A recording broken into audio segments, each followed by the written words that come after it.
মাওলার দরবারে জাহান্নাম কান্দে, মালিক তুমি আমাকে বানাইছো, তুমি কি আমাকে খোরাকি দিবা?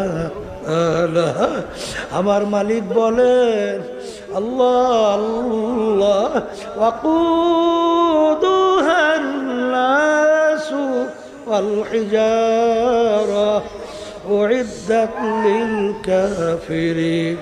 আমি জাহান্নামের আগুন জ্বালাবো মানুষ এবং পাথর দ্বারা।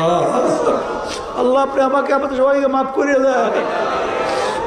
মুসা আলাইহিস সালাম রওনা করছে, আল্লাহর সঙ্গে দেখা করবে। পথের পাশে থেকে একটা পাথর যার যার কান্দে। পাথর, নবী বলে, পাথর তুমি কেন কান্দো? নবী গো কোথায় রওনা করছেন? আল্লাহর সঙ্গে দেখা করো।